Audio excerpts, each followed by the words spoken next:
அது சக்கரை சாது கொதிக்குதுப்பா, குத்துது.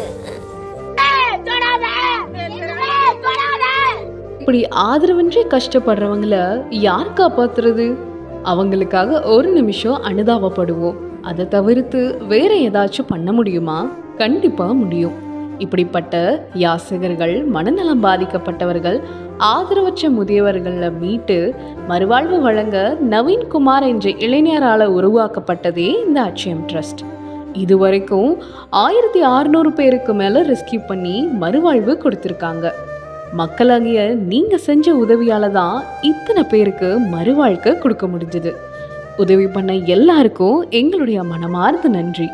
ஒருவேளை உங்களோட உதவி இல்லைன்னா அவங்கள எங்களால கண்டிப்பா காப்பாத்திருக்க முடியாது. இன்னும் நிறைய ஆதரவற்ற நபர்கள் ரோட்டோரங்கள்ல கஷ்டப்பட்டுட்டு தான் இருக்காங்க. அவங்களோட வாழ்க்கையிலையும் ஒரு மறுமலர்ச்சியை ஏற்படுத்த உங்களோட உதவியை எதிர்பார்க்குறோம். நம்ம அச்சயம் ஹோம்ல 130 ஆதரவற்ற தாத்தா பாட்டி பாதுகாப்பா இருக்காங்க. அவங்களுக்காக உங்களால முடிஞ்ச சிறிய அளவோ பெரிய அளவோ எதுவா இருந்தாலும் உதவி பண்ணா நல்லா இருக்கும். ஜிபே மூலியமாவோ, பயோல லிங்க் இருக்கு, அது மூலியமாவோ நீங்க டொனேஷன் பண்ணலாம்.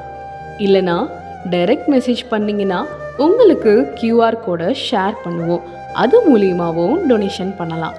உங்களோட ஃப்ரெண்ட்ஸ், ரிலேட்டிவ்ஸ் எல்லாருக்கும் ஷேர் பண்ணுறதும் ஒரு ஹெல்ப்பாக இருக்கும். ஆதரவற்ற உறவுகளை அரவணைக்க அச்சயத்துடன் இணைந்திடுங்கள். நன்றி நண்பர்களே.